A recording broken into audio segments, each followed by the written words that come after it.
Mari sama-sama kita sambut Ketua Umum PDI Perjuangan, Ibu Profesor Dr. Honoris Causa Megawati Soekarno Putri.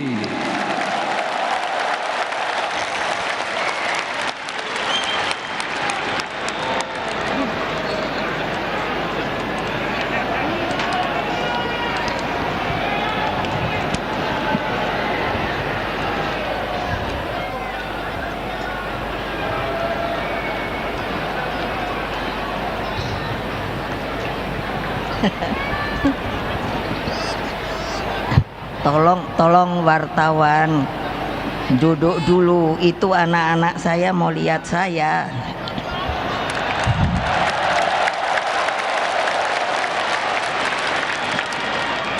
Assalamualaikum warahmatullahi wabarakatuh.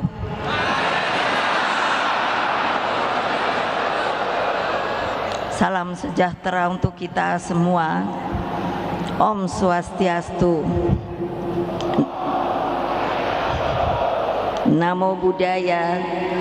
Salam kebajikan, Rahayu. Salam Pancasila.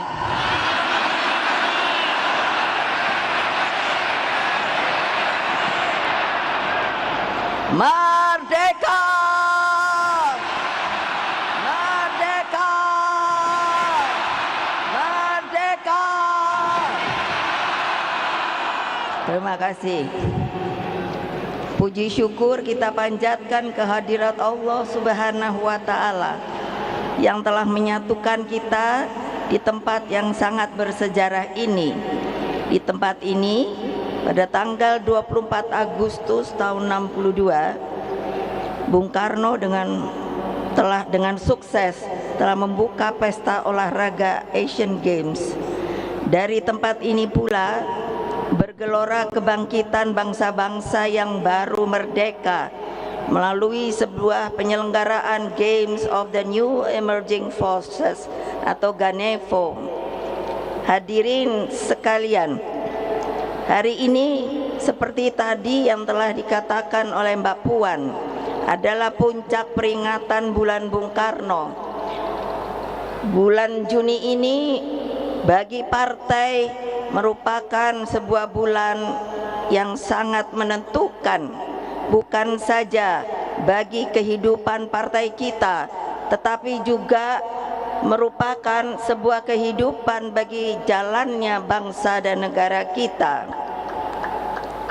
Supaya kalian selalu ingat kepada sejarah, yaitu ingatlah jas merah. Hari ini adalah kembali puncak peringatan bulan Bung Karno, sebagai yang juga telah diterangkan oleh Mbak Puan.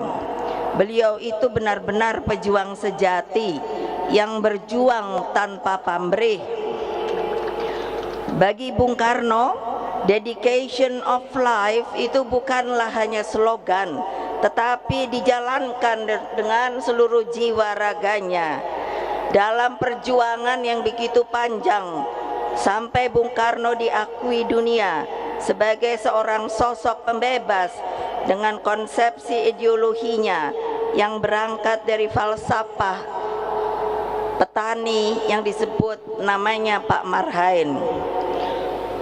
Seringkali orang mempelesetkan, katanya kalau Marhain itu adalah komunis. Padahal saya sebut Bapak Marhain. Dia itu sebenarnya seorang petani. Ketika Bung Karno sedang kuliah di Bandung, beliau bertemu dengan Pak Marhain. Beliau bertanya begini, "Bapak seorang petani bahasa Sunda?" "Ya." "Tanah ini punya siapa?" "Punya abdi." Bahasa Sunda saya tuh abdi. "Kalau tanaman padi ini punya siapa?" "Punya abdi." "Alat-alat cangkul dan lain sebagainya punya siapa?" "Punya abdi." "Kalau sudah dipanen, dijual, Uangnya untuk siapa? Untuk abdi. Setelah berpikir merenung yang dinamakan kontemplasi panjang, maka Bung Karno merasa bahwa perjuangan ini harus seperti apa yang dimiliki oleh Pak Marhain.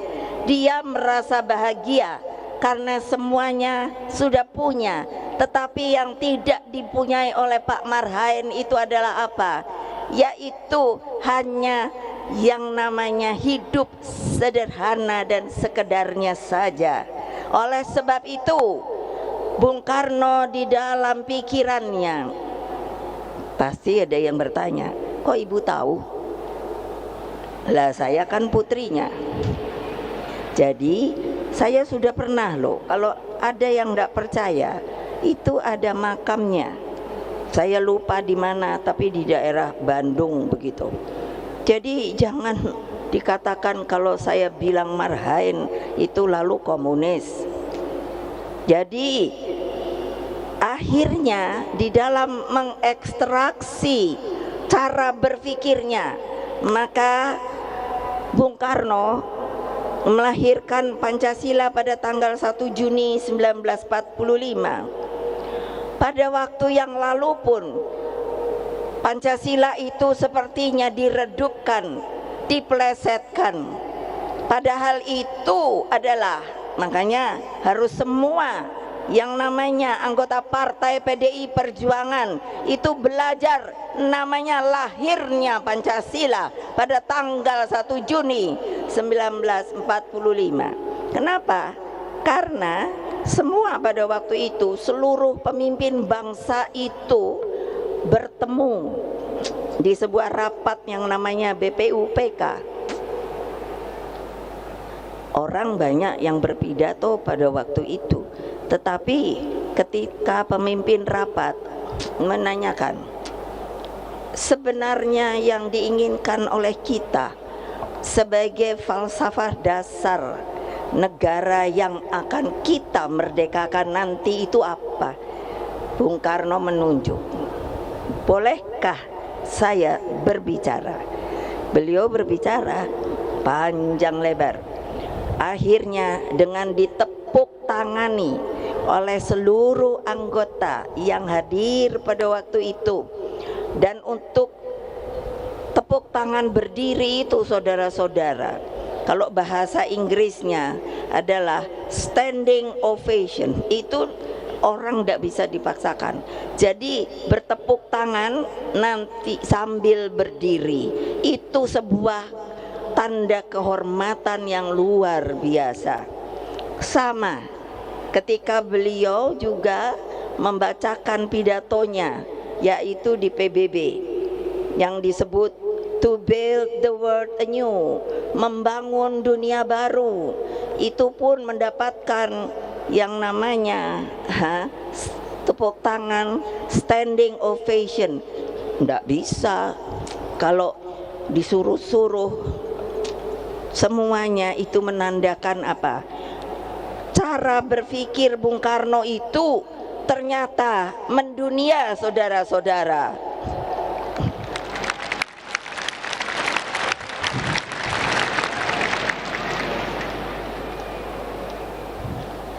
Jadi di tangan Bung Karno politik itu bergerak ke bawah. Ke bawah. Ingat, ke bawah. Ke siapa? Ke siapa? Siapa? Kurang keras. Siapa? Ke yang saya sebut sekarang akar rumput. Rakyat itu akar rumput. Kenapa? Karena ini ada rumputnya ditutupi, tapi nanti kalau dibuka dia cepat bertumbuh kembali. Jadi rakyat itu, akar rumput itu tidak pernah bisa dipunahkan, saudara-saudara. Ingat itu. Nah, makanya ketika tanggal 17 Agustus 45 itu saya tanya bapak saya, waktu itu sebetulnya takut apa tidak? Toh masih dijajah dengan Jepang, dan waktu itu Belanda dibantu sekutu masih juga ada. Ya takut. Nah terus kok bapak berani?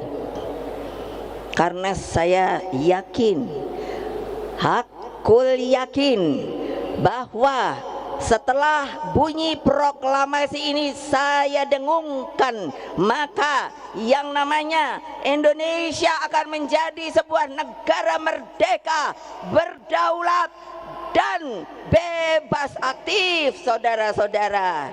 Jangan lupa loh, jangan lupa loh. Nanti yang rugi kalian sendiri kalau ada yang mau merubah-rubah ini. Saudara-saudara sekalian, di tangan Bung Karno politik ini bergerak seperti tadi yang saya katakan, keberpihakan itu selalu harus ada kepada akar rumput. Karena apa kata Bung Karno? Di dalam gubuknya rakyat miskin itulah energi perjuangan kepartean berasal, dan Tuhan bersemayam di gubuknya rakyat miskin. Nah jadi kalau kalian luar biasa loh bisa datang ke sini. Coba kalau mereka mungkin mendengar, aduh kok saya ndak bisa ke sana ya, kok nggak bisa melihat Ibu Mega ya. Coba kasihan apa ndak ya. Watak politik seperti inilah yang dipahami oleh PDI Perjuangan, sehingga melalui Rakernas ketiga pada tanggal 6 Juni yang lalu, PDI Perjuangan mengangkat kembali perintah konstitusi. Ingat, perintah konstitusi. Ingat, perintah konstitusi, bahwa fakir miskin dan anak-anak terlantar dipelihara negara. Itu nanti yang akan jadi pegangan kita untuk supaya kita bisa menang kembali. Kalian siap apa tidak?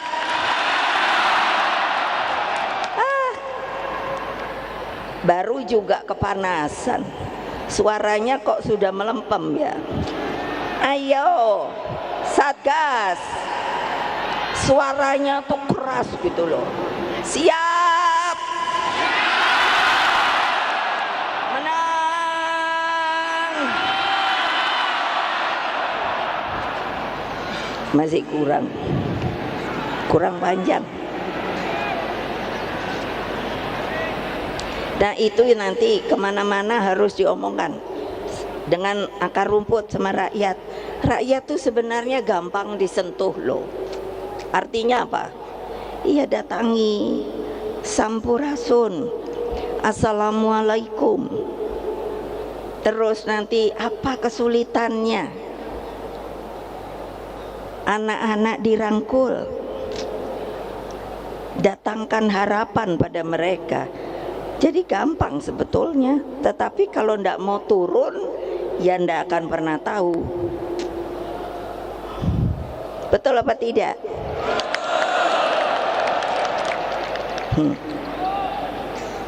Nah ini karena tadi sebetulnya, tapi tadi saya pikir sudah disebut oleh Mbak Puan.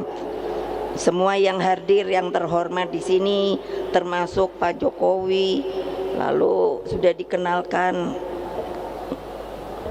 Pak siapa ya? Yang calon kita namanya siapa? Siapa? Pranowo Ganjar.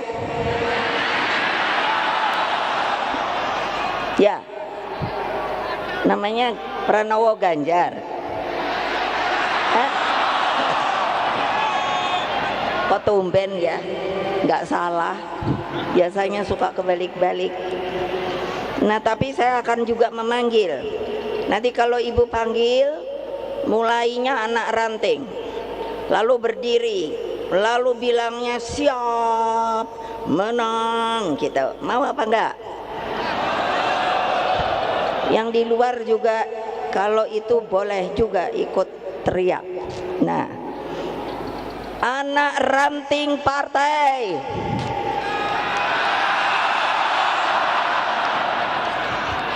ranting partai,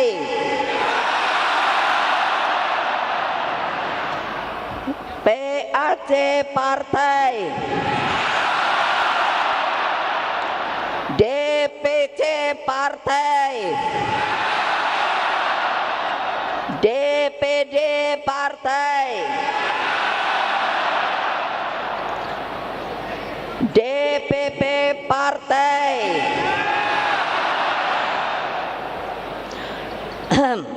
Satgas partai,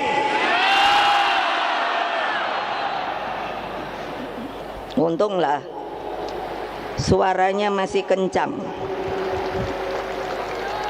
Kamu masih sayang apa enggak sama ibu? Nah, lemes.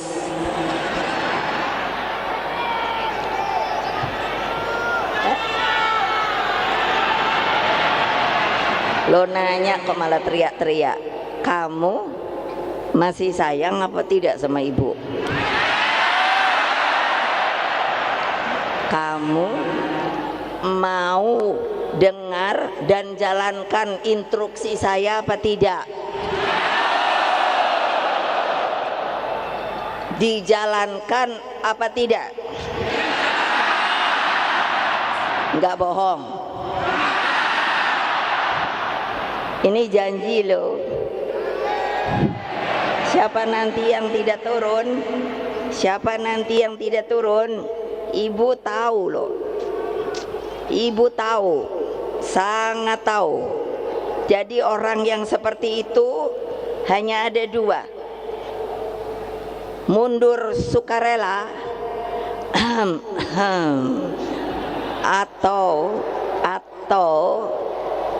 nanti ada aturannya. Pasti sudah tahu.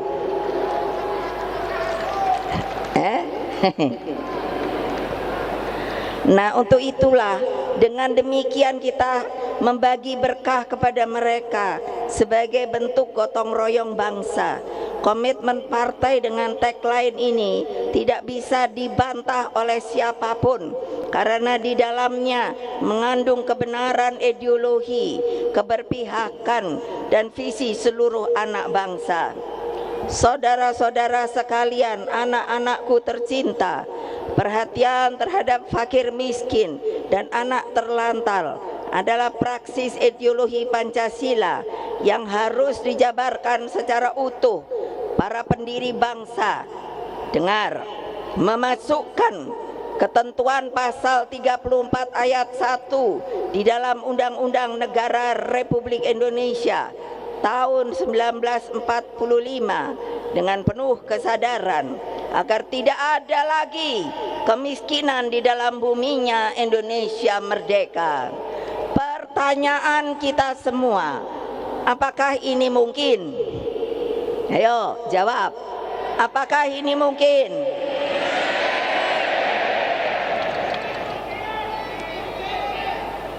Jawabnya kenapa?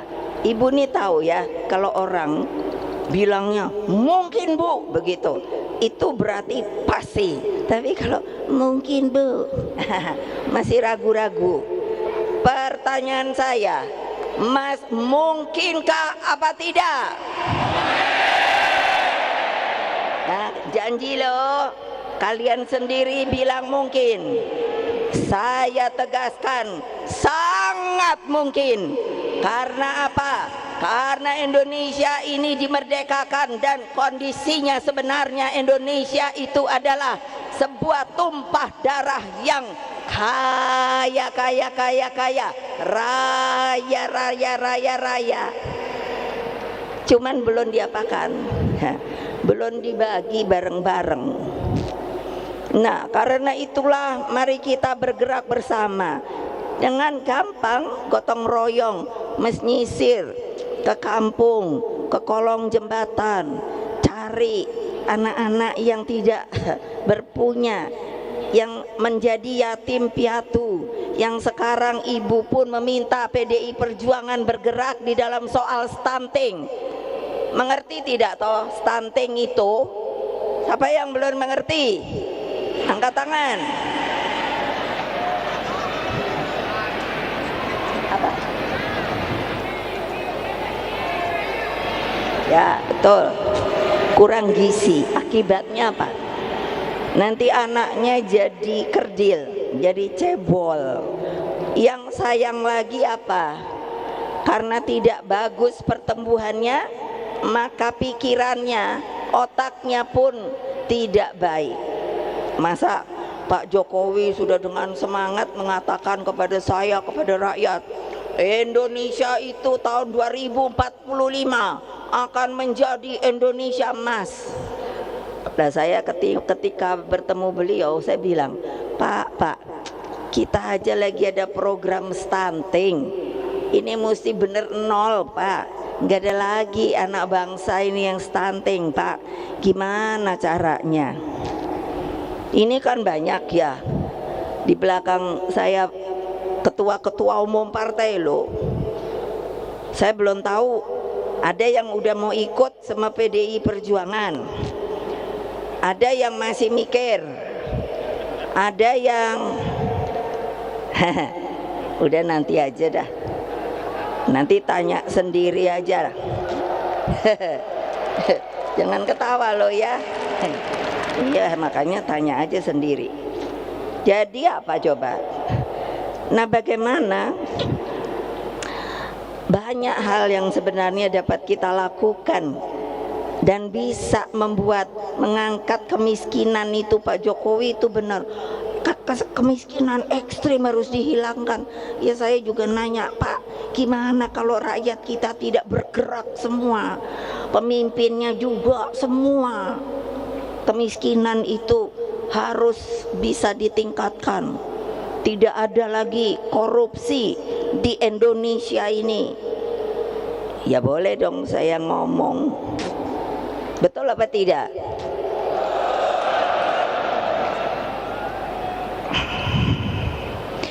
Nah, apa toh untuk menghapuskan kemiskinan ekstrim? Itu bukan hanya sekedar ukuran pendapatan per hari, namun rasa bahagia, terlindungi, menyangkut keadilan, pekerjaan yang layak, akses terhadap pendidikan, sarana kesehatan, kebijakan sosial negara, dan semua itu kalau bisa terjadi, pasti apa yang dikatakan tadi oleh Bung Karno, di gubuk-gubuk orang miskin itulah yang sebenarnya ada Allah Subhanahu wa Ta'ala. Itu pasti kelihatan terus rasa bahagia. Karena itulah jejaring kerjasama itu sangat-sangat diperlukan. Presiden Jokowi, Wakil Presiden Ma'ruf, dan hadirin sekalian, sungguh menjadi kado istimewa bagi bangsa Indonesia dalam menjelang peringatan Bulan Bung Karno ini. UNESCO telah menetapkan 3 arsip pidato Presiden pertama, Dr. Insinyur Soekarno, sebagai Memory of the World, yaitu menjadi milik dunia bersama. Memory of the World, jadi boleh digunakan oleh siapapun di dunia ini, yaitu pidato di depan Konferensi Asia Afrika Bandung pada tahun 1955, lalu pidato to build the world anew di hadapan sidang umum PBB tahun 1960, dan pidato pada KTT non-blok pertama di Beograd tahun 1961. Apa toh? Pidato Bung Karno diakui dunia ini apa? Jadi artinya kita diberi pengakuan bahwa Indonesia semakin terpanggil pada misi global yang begitu penting, yakni menwujudkan tata dunia baru yang bebas dari penjajahan dan terus berjuang untuk perdamaian dunia secara abadi. Misi tersebut telah dijalankan oleh Presiden Jokowi. Penetapan Indonesia sebagai poros maritim dunia, peringatan Konferensi Asia Afrika 60 di Bandung tahun 2015, dan keberhasilan penyelenggaraan G20 serta posisi Indonesia saat ini sebagai ketua ASEAN merupakan bukti otentik kepemimpinan Indonesia. Dalam upaya ini terbukti bahwa pemikiran geopolitik Bung Karno itu sampai hari ini tetap relevan. Saya percaya dengan spirit Dasar-Sila Bandung dan solidaritas bangsa-bangsa melalui gerakan non-blok mampu menghadirkan kepemimpinan Indonesia bagi dunia. Dasar-Sila Bandung itu jangan lupa loh, itu ditandatangani 29 negara loh. Jadi bukan kita sendiri. Kepemimpinan Indonesia bagi dunia dapat dijalankan sekiranya kita secepatnya menyelesaikan berbagai persoalan dalam negeri kita dengan semangat gotong royong. Dalam upaya ini, kesinambungan kepemimpinan nasional sangatlah penting. Atas dasar hal tersebut, maka pada tanggal 21 April 2023, saya tidak ngomong sama siapa-siapa, hanya saya ceder, bertepatan dengan hari lahir Ibu Kartini, saya telah menetapkan Saudara Ganjar Pranowo sebagai calon presiden dari PDI Perjuangan.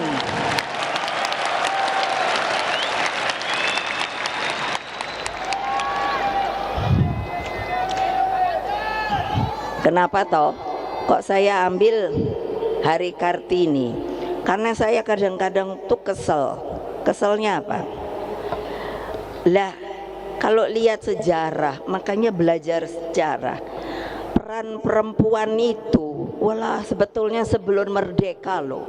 Mereka itu supaya kalian mengerti siapa toh pahlawan-pahlawan perempuan kita sebelum kemerdekaan.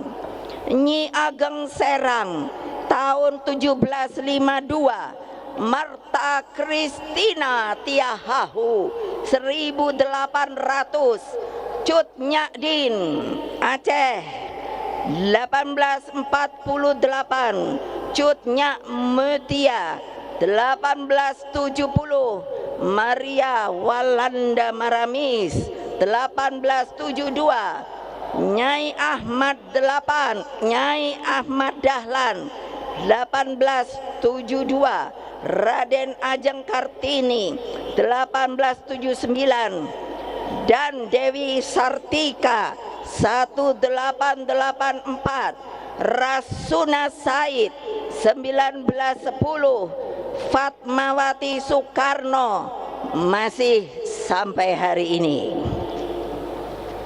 Tahu nggak Fatmawati Soekarno itu siapa ya?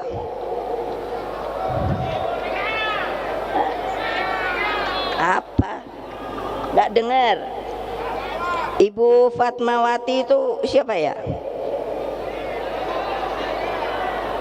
Ayo, nenek saya, nenek saya, bukan? Bu Fatma itu yang melahirkan saya ini. Makanya saya ini jadi perempuan yang tangguh gitu loh. Coba, ya betul apa enggak? Betul enggak? Mantap apa tidak? Iya keren loh.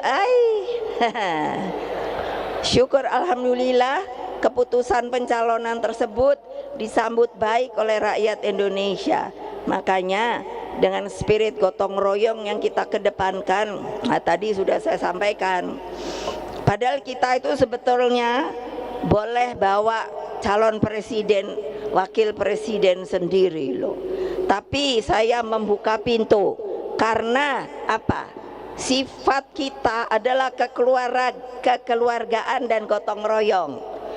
Jadi tadi saya katakan di belakang saya ini ada beberapa partai yang sudah pasti. Nah, itu ada 3 dari PPP,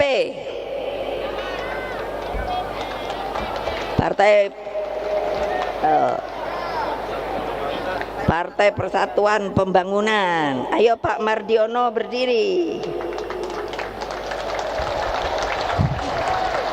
Beliau nomor 1, Bu. Saya sama-sama boleh nggak, Bu? Boleh, Pak. Nah, lalu tapi ada lagi. Ini abang saya ini. Ndesek aja. Dari Partai Hanura, yaitu Pak Oso. Dia suka marah-marah kalau kenapa kamu nggak pernah ajak abang ya? Ayo sinilah kalau mau ikut gitu. Yang ketiga itu orangnya tidak ada. Salam dari Pak Haritanu Wijaya. Saya kenalnya Pak Haritanu, nama panjangnya Pak Haritanu Wijaya dari Perindo. Kalau di sini ada 1, 2, ada 3. Itu yang saya bilang, ya katakan lagi mikir dulu dah. Tuh bapak-bapak kan diketawain. Lo benar, tapi ya saya bilang ya enggak apa-apa. Mau ikut boleh, enggak ikut ya enggak apa-apa. Betul enggak? Merdeka! Merdeka! Merdeka! Itu namanya teguh, hatinya teguh, tindakannya teguh. Nah, gini jempolan. Nah, gitu loh, ai. Nah, kita perlunya apa? Udah jangan teriak-teriak. Kalau keluar dari sini nggak teriak-teriak lagi loh. Bergerak, bergerak, bergerak, bergerak. Satu barisan. Tadi Mbak Puan bilang rampak barisan, satu barisan. Gitu, ketuk setiap pintu-pintu hati rakyat. Kula nuwun, sampurasun. Pasti rakyat dengar gitu itu pasti jatuh hatinya. Sebab dengan tantangan ke depan tidaklah mudah, diperlukan. Nah, ini juga kasih tahu, kalau mau milih pemimpin jangan hanya lihat tampangnya. Aduh, ibu suka pusing. Ada dulu ya, kalau kan waktu ibu mau jadi presiden lagi, terus ada ibu-ibu kan bilang gini, aduh ibu maaf, sebetulnya saya mau milih ibu lagi, tapi saya kok kepingin milih yang ganteng. Aduh, pusing kepala saya. Ya tapi ya sudah, maunya sendiri. Jadi ibu ini biar udah cantik kayak gini, nggak diakui, salah besar. Loh, ibu udah jelek apa cantik? Nah, jangan bohong. Padahal ibu udah nenek-nenek loh. Tahu nggak umur ibu berapa? Umur ibu berapa? Berapa? Berapa? 67.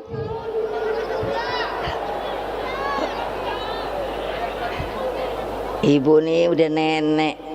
hanya karena semangat jadi masih bisa teriak-teriak. Nah sudah, kalau kamu masih sayang ikuti saya.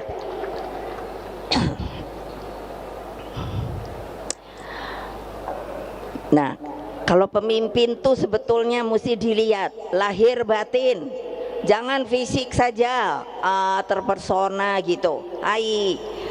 Diperlukan pemimpin yang berpengalaman baik di lembaga legislatif maupun eksekutif, kepemimpinan yang visioner, yang arif, bijaksana, dan memiliki rekam jejak prestasi yang baik, serta mengakar. Ini yang paling penting, mengakar kepada akar rumput. Saya ingatkan, 5 menit coblosnya, 5 tahun ngerasain seneng atau susahnya. Hati-hati loh, karena itulah gunakan hak pilihmu dengan sebaik-baiknya. Pak Ganjar Pranowo akan terus berjuang bersama Presiden Jokowi di dalam mendayagunakan bonus demografi bagi percepatan kemajuan bangsa. Pak Jokowi bilang sama saya, Ibu, ini keberuntungan Indonesia. Dari tahun ini 2023, 13 tahun kemudian, produk demografi. Demografi itu orang, rakyat. Itu dari umur 16 sampai 60 adalah usia produktif. Jadi bisa bekerja, belum pensiun. Nah, tapi kalau ruang kerjanya tidak disediakan, harus bagaimana kehidupannya. Makanya itu nanti kita genjot. Kalau apa? Kalau kita menang, kita genjot. Bisa apa tidak? Ya kalau kalian hanya, aduh ibu kok suruh genjot, saya kan cuman anak ranting. Anak ranting itu apa? Anak ranting itu adalah kalau namanya panah, maka dia adalah itu senjatanya yang duluan jerap masuk. Jadi jangan mikir kita kecil bu, anak ranting aja. Kalau tidak ada anak ranting, tidak ada ranting. Iya dong. Kalau tidak ada ranting, tidak ada PAC. Begitu juga PAC mendukung yang namanya apa? Yang namanya DPC. Lalu DPC, kalau ada DPC ya, yang nggak mau kerja, kasih tahu ibu ya. Siap. Iya. Masa maunya duduk aja di kursi. Wow, saya DPC. Kalau DPD sama juga. Kalau DPP lebih sama juga. Ini di bawah ibu semuanya tuh. Kupingnya dengerin ibu, padahal hatinya udah degap, degup. Karena mikir gini, aku udah turun ke bawah apa belum ya? Aku udah turun ke bawah apa belum ya? Ibu sekarang udah punya loh tempat monitoring. Nah, untuk itu maka kita mesti bangun Indonesia sebagai bangsa pelopor, bangsa pejuang. Jalan kemakmuran kita wujudkan melalui sebuah revolusi mental serta penguasaan ilmu pengetahuan, teknologi, dan kedepankan riset dan inovasi. Anak-anakku sekalian dan seluruh rakyat Indonesia yang saya cintai dimanapun kalian berada, hati saya sungguh terharu bahwa PDI Perjuangan yang saya pimpin kini hadir sebagai mempunyai karakter sebagai partai pelopor. Satgas partai yang mendampingi saya. Satgas ini sekarang bagus begini. Dulu ketika menjadi benteng saya pada masa sulit saya, kini tampil penuh disiplin dan membanggakan. Satgas partai inilah yang menjadi benteng hidup saya ketika masih zaman PDI, Partai Demokrasi Indonesia. Ketika itu masa Orde Baru, susah banget. Yang namanya digontok gini, digontok gitu. Tapi ibu biar digontok gini, digontok gitu, ibu tetap nah gitu loh. Jadilah kalian semua benteng Pancasila, benteng kebenekaan Indonesia, benteng Negara Kesatuan Republik Indonesia, dan benteng seluruh rakyat Indonesia. Terima kasih juga saya sampaikan kepada seluruh panitia, komunitas Juang Jawa Tengah, para pengisi acara, dan secara khusus penari kecak perempuan. Ini tari kecak itu biasanya laki. Jadi ibu bilang pada Mas Guru, adik saya sendiri, dia itu seniman. Kamu bisa nggak ngajarin perempuan nari kecak? Cak cak cak cak cak cak cak cak cak cak cak cak cak cak gitu loh, nanti lihat deh, keren. Yang sudah berminggu-minggu digembleng oleh adik saya dan Badan Kebudayaan Nasional atau BKN PDI Perjuangan.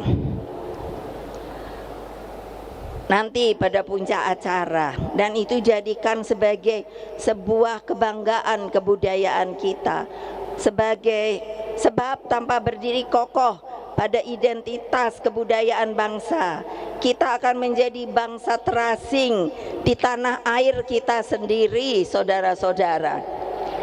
Secara khusus, nah ini kali ini pasti kalian kan mikirnya gini, kenapa bendera kita itu banteng, lalu disebut banteng moncong putih.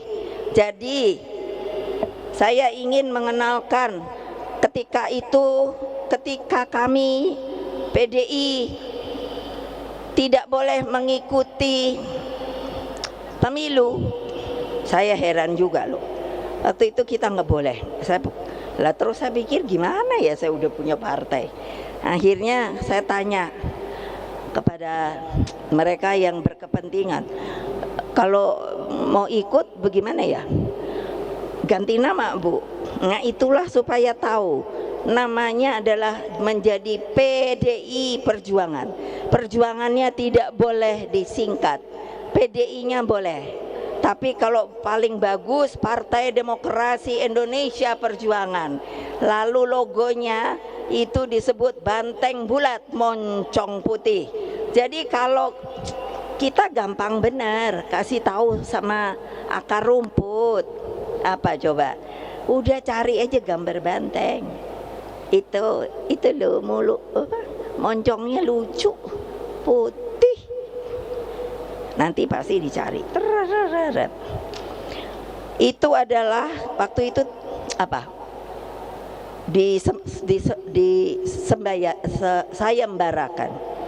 Lalu yang menang siapa? Namanya Saudara Triawan Munaf. Mana dia orangnya? Ada ndak di mana ya? Mana ya? Mana ya? Oh itu ada. Beliau cerita, Bu ternyata waktu ikut ibu itu Bu, susah ya. Kenapa? Waduh kemana-mana saya diikuti Intel. Saya bilang gak apa-apa, Intel juga baik kok. Nah ini akhirnya, marilah dari Gelora Bung Karno ini kita tampilkan watak kesejatian politik yang menyatu dengan rakyat. Setelah acara ini berakhir, pulanglah ke rumah masing-masing dengan penuh semangat.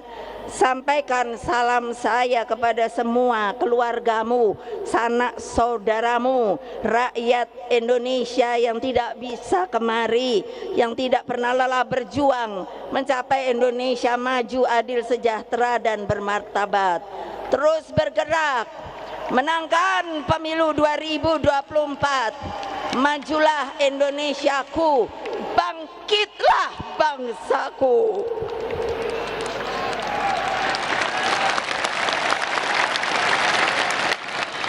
Bersatu kita teguh, bercerai kita runtuh. Satyam Eva Jayate, kebenaran adalah selalu mau dan mau tidak mau akan membuktikan diri bahwa dia adalah benar. Merdeka! Merdeka! Merdeka! Merdeka! Merdeka! Terima kasih. Wassalamualaikum warahmatullahi wabarakatuh. Om Santi, Santi, Santi Om.